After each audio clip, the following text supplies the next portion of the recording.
Rizwan, quick chat, thank you. सबसे पहले तो ये बताएं कि आज गेम प्लान क्या था, क्योंकि जो पारी आपकी रही फखर जमान की भी, वो दो हिस्सों में बांट सकते हैं, पहले 10 ओवर और आखिरी के 10 ओवर। तो वो जो 10 ओवर में जो ड्रिंक्स ब्रेक था, क्या बातचीत हुई थी, गेम प्लान क्या था फिर? बिस्मिल्लाहिर्रहमानिर्रहीम। देखिए जी, हमारे लिए सबसे इंपॉर्टेंट चीज़ जो है ना, एसेस करना है कंडीशन को।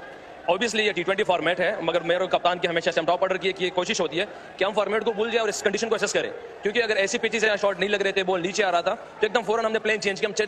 हमने 4-5 ओवर तक ट्राई किया है, मतलब स्लॉग की, मगर एकदम हमने फिर अचानक 5-6 ओवर में ये प्लान किया कि सीधे बल्ले से जाएंगे और सीधे बल्ले के काम होना है। तो 10 ओवर तक ये प्लान था कि विकेट नहीं देने और कम से कम डॉट नहीं करने। तो ये प्लान था। उसके बाद फौरन ये आपको पता है कंडीशन देखते हुए सारी हमारे हाथ में अल्लाह के कुछ आ गई थी। तो फिर उसके बाद हमने चार्ज किया है तरीके से, वो भी तरीके से, क्योंकि ऐसे पिचेस पे सबको पता है कि लो रह रहा है और मुश्किल कंडीशन थी उस टाइम।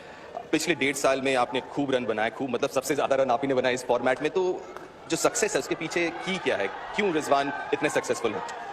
हमेशा बिलीव करता हूँ अल्लाह जल्ल जलालहू पे, क्योंकि अगर अपनी चीज़ों को देखूँ तो सम टाइम इंसान अपनी चीज़ों में घुस जाता है, कभी प्रेशर आता है, कभी ओवर कॉन्फिडेंस हो जाता है। तो चीज़ सिर्फ बिलीव सिंपल रखा हुआ है कि हार्ड वर्क पे जो अल्लाह की डिमांड है हमसे, हार्ड वर्क मांग रहा है, हार्ड वर्क कर रहा हूँ, बाकी रिजल्ट अल्लाह पे छोड़ रहा हूँ। तो अल्लाह जल्ल जलालहू ने ऐसा कुछ दे दिया जो मेरी सोच में भी नहीं था ये।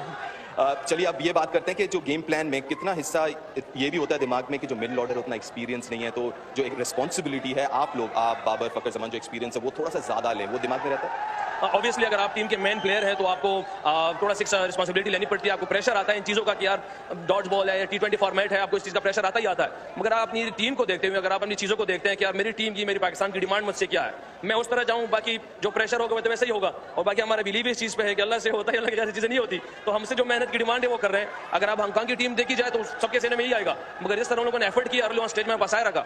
मगर यही डिफरेंट होती है कि बड़ी टीम वो प्लानिंग करते हैं और एक्सपीरियंस थोड़ा ज़्यादा होता है। तो इसी का डिफरेंस हमारे उनके दरमियान।